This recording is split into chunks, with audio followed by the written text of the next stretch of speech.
बिल्कुल ठीक है, बात होंगे अब थोड़ी सी किडनी से हटके थायराइड के हवाले से, क्योंकि उसके भी क्वेश्चंस हैं कुछ हाइपर थायराइड और हाइपोथायराइड के हवाले से। मैं चाहूँगा ज़रा इसके कुछ सिम्टम्स के हवाले से बात करेंगे, इनकी मेडिसिन जो लाइफ टाइम यूज़ कर रहे होते हैं उसके हवाले से बात करेंगे। हमारी गलत ग़िज़ाओं की वजह से, गलत दवाओं के इस्तेमाल की वजह से आज 10-12 साल 6 साल के बच्चे को भी थायराइड हो रहा है। सही है। और बुज़ुर्गों को भी हो रहा है। आपकी बांझपन की, बेऔलादी की सबसे बड़ी वजह थायराइड है। अभी एक सर्वे के मुताबिक जो कि ज़ाती तौर पे हमने करवाया, 80% लोगों को पता ही नहीं है कि उन्हें थायराइड है। बिल्कुल। और थायराइड का रिज़ल्ट भी अगर आप रिपोर्ट टेस्ट करवाते हैं तो बहुत बढ़ जाने के बाद रिपोर्ट के अंदर आता है, और उसके बाद ट्रक की बत्ती के पीछे लगा दिया जाता है कि ज़िंदगी भर आपने एक ख़ास मखसूस दवा होती है जिसका नाम इस मर्ज़ से बड़ा मिलता जुलता रखा गया ताकि आप इसका हिस्सा समझें कि लाजिम और मलजूम है दोनों चीज़ें, तो वो आपने ज़िंदगी भर दवा लेनी है।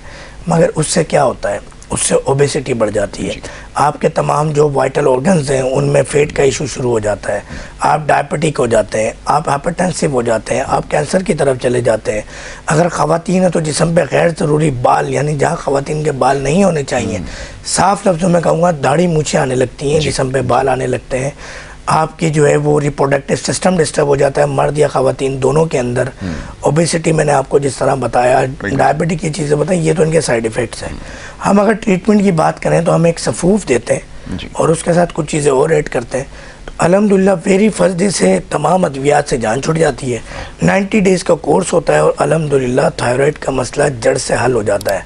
मगर मैं उन लोगों से भी इल्तमास करूँगा कि जो हमारे मरीज़ बेऔलादी बांझपन के अंदर ठग करके किसी हकीम के पास पहुँचते हैं या कहीं से भी ट्रीटमेंट करवाते हैं, TSH लाजमी टेस्ट करवाएं, अपना थायराइड लाजमी टेस्ट करवाएं, किसी अच्छे तबीब को दिखाएं जो आपको देखे कि अगर थायराइड का इशू है, क्योंकि फिर होता ही है कि हकीम बदनाम होता है, वो हकीम बेचारे को पता ही नहीं है कौन से टेस्ट करवाने हैं, क्या चीज़ें देखनी है।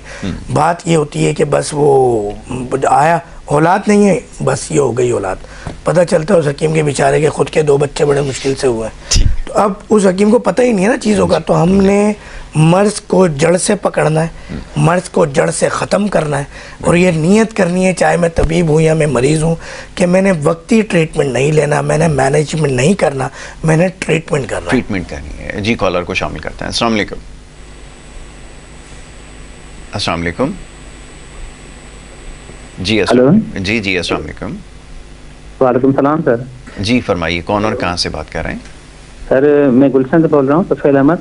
मेरा 4 साल पहले मेरा एक्सीडेंट हुआ था, तो एक किडनी मेरी डैमेज हो गई थी, तो एक किडनी ने वो निकलवा दी, बस एक ही मेरे पास अभी किडनी। ठीक है। उस एक में भी पत्थर थे, पत्थरियाँ, छोटी छोटी पत्थरियाँ थी 20-25। जी वो भी दूसरा ऑपरेशन उसका करवाया, फिर उसकी भी पत्थरियाँ निकलवा दी। ठीक है। मैं पूछना चाहता हूँ कि अभी इसका क्या हल है, क्या करूँ मैं? घर के जीता हूँ मैं भी, सीधी बात है, एक किडनी है और उसमें पत्थरियाँ थी, निकलवा दिए, दोबारा ना हो जाए पत्थरियाँ, या क्या केयर करनी चाहिए इसकी? ठीक है, अभी आपको जवाब देते हैं। बहुत शुक्रिया तोफैल भाई प्रोग्राम में। सबसे पहले तो आपने हरे पत्ते की सब्जियां, टमाटर, आलू, बड़े का गोश्त, चने की दाल सख्ती से हराम कर लें अपने ऊपर। और ये लफ्ज़ मैं इसलिए कहता हूँ कि एक दफ़ा एक महफिल में, एक दावत में हज़रत अली रज़ी अल्लाह ताला अन्हु तशरीफ़ फरमा थे, तो आका जी सल्लल्लाहु अलैहि वसल्लम ने खजूर खाने से रोक दिया, जबकि दुनिया जानती है और अहादीस मुबारका में बहुत सारी जगह जिक्र आता है कि खजूर के फ़वाइद और आका जी सल्लल्लाहु की पसंदीदा ग़िज़ा, पसंदीदा नाश्ता, पसंदीदा डिनर, पसंदीदा लंच, कि खजूर आप सफ़र में साथ रखते। क्यों मना फरमाया? कि हज़रत अली रज़ी अल्लाह ताला अन्हु की आँख मुबारक दुख रही थी। तो परहेज़ हदीस शरीफ के मफ़हूम में है कि तमाम अद्वियात की माँ है, तो आपने ये तर्क कर देना। बाकी एक दवा का नाम लिखवा रहा हूँ, लिख लें, अगर मिस कर जाएँ तो लाइव हम यूट्यूब पे मौजूद हैं, अभी प्रोग्राम वहाँ भी लाइव आ रहा है, पीछे करके देख सकते हैं। उसको भी आप मिस कर जाएँ तो यूट्यूब पर आपका आज का प्रोग्राम और यासिर भाई के गुड मॉर्निंग कराची के तमाम प्रोग्राम्स आते हैं, तो आप हमारे तमाम प्रोग्राम्स वहाँ पे रिकॉर्डिंग देख सकते हैं, डेट वाइज वहाँ पे आपको मिल जाएंगे। तो आज की डेट में देख लीजिएगा, तो दवा का नाम लिख लीजिए, नोट कर लीजिए। आपने बर्बेरिस क्यू में लेनी है, जर्मनी की ओरिजिनल, किसी स्टोर वाले की बातों में नहीं आना। और आपने इसके 10-10 कतरे दिन में 4 मरतबा 1 घूंट गर्म पानी में लेने हैं। तुर्श चीज़ें और प्याज आपने तर्क कर देनी है, वरना होम्योपैथिक दवा काम नहीं करती। और इंशाल्लाह अगले प्रोग्राम में, यानी वेडनेसडे को, या एवरी वेडनेसडे हम होते हैं, आज फ्राइडे को स्पेशली क्योंकि कुछ वर्ल्ड टूर का इशू है, इस वजह से हम मौजूद हैं आपके साथ, और कुछ सवालात ऐसे थे, कुछ नाज़रीन की डिमांड थी, तो आज हम मौजूद हैं। एवरी वेडनेसडे 10 से 11 में होते हैं, तो लाइव प्रोग्राम में फ़ीडबैक ज़रूर दिया करें, जो नुस्खा जात हम बताते हैं इसका फ़ीडबैक ज़रूर दिया करें। बिल्कुल ठीक है। थायराइड की तरफ वापस आते हैं। अच्छा, अब ये मर्दों और औरतों में अलग अलग मसाइल, लेकिन ख़वातीन में आजकल ये ज़्यादा देखने में आ रहा है, और कुछ आपने निशानियाँ बताई हैं कि इसकी वजह से जो हार्मोनल इश्यूज़ हैं या जो डिसऑर्डर्स हैं वो होना शुरू हो जाते हैं। अच्छा, रेगुलेट करने के लिए अमूमन हमने देखा है कि यहाँ पर सर्जरीज़ का भी एक रिवाज पाया जाता है।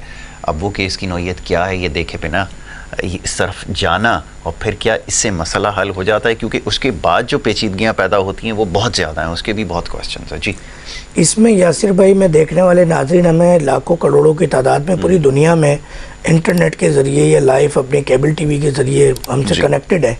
कोई एक बंदा बताए जिसने ऑपरेशन करवाया और उसका मसला हल हो गया, तो आप इसी तरह सर्वे करते हैं ना आप लोगों पे। हमने तो पाकिस्तान के इंसानों को, मुसलमानों को भेड़ बकरियां और जानवर बना दिया ना। दुनिया भर में तो आपको पता है एक्सपेरिमेंट होते हैं, बंदरों पे होते हैं, मेंढक पे होते हैं, चूहों पे होते हैं, बिल्ली पे होते हैं, हमारे यहाँ इंसानों पे होते हैं। हमारे यहाँ कोई भी आपको वैक्सीन ट्रायल करनी है तो फ्री में आपको मिल जाती है, आप ये कहते हैं हम फ्री में दे रहे हैं, मगर वो ट्रायल हो रहे होते हैं। तो माशाल्लाह हम पे तजर्बात बहुत किए जाते हैं, मजबूत कौम है थोड़ी सी इस हवाले से, और बीमारियाँ उस हिसाब से कम है। जितनी बीमारी क्रिएट की जाती है पाकिस्तान में, कि वो क्रिएटर्स परेशान हैं कि हम जो रेशो चाह रहे हैं वो मिल नहीं रहा। ये पिछले 1-2 साल पहले भी आपने देखा, अल्हम्दुलिल्लाह अल्हम्दुलिल्लाह सुम्मा अल्हम्दुलिल्लाह, खुदा नबी करीम सल्लल्लाहु अलैहि वसल्लम की ख़ास इनायत है पाकिस्तान के में। अब थायराइड का ट्रीटमेंट आप ओरिजिनल हर्बल से करवाएं, और उस हकीम से करवाएं, चाहे किसी भी मर्ज़ का इलाज जो कहे कि पहले दिन इस मर्ज़ कि आपने कोई भी दवा नहीं खानी, मेरी दवा खाएं। अब हमारे यहाँ तो हकीम 2-3 नस्ल के पाए जाते हैं अल्हम्दुलिल्लाह, क्योंकि वो ख़ानदानी हकीम होते हैं और जद्दी पुश्ती होते हैं। एक हकीम साहब वो होते हैं जो कहते हैं कि भाई आप अंग्रेज़ी दवा भी खाते रहें, या जो भी दवा खा रहे हैं वो भी खाते रहें, मेरी भी खाते रहें। एक वो कहते हैं यार ये तो कोई बीमारी नहीं है, वो दवा भी छोड़ो, बस मेरी दवा खाओ, मगर ये बीमारी ही नहीं है। तो इसका मतलब है कि वो चाहते हैं कि जल्दी आपका मामला कोई अल्लाह ताला से मोहब्बत का बन जाए। तीसरा मरीज़ वो हकीम तबीब वो होता है जो कहता है कि डेली चेक करना है आपने। अगर वो शुगर की दवा दे रहा है, वो कहता है आपने डेली शुगर चेक करनी है। शुगर की एक हकीकत है, शुगर के मर्ज़ की एक हकीकत है जो डेली आपने चेक भी करना है। आज से आपने कोई दवा नहीं ले, मेरी दवा लेनी है, और वेरी फर्स्ट डे आपकी शुगर हो, थायराइड हो, डायलिसिस हो, ये सारे कंट्रोल होंगे, बेहतर होंगे, और आपके मसाइल हल हो जाएंगे। बिल्कुल ठीक है। अब एक हकीम तो 2-2 साल 3-3 साल इलाज करके जब तक उसका किचन चलता है, वरना तो फिर वो खुद ही अल्लाह मियाँ के पास चला जाता है मरीज़। हकीम को कुछ नहीं होता, क्योंकि वो हकीम खुद ओरिजिनल दवाएं अच्छी खा रहा होता है।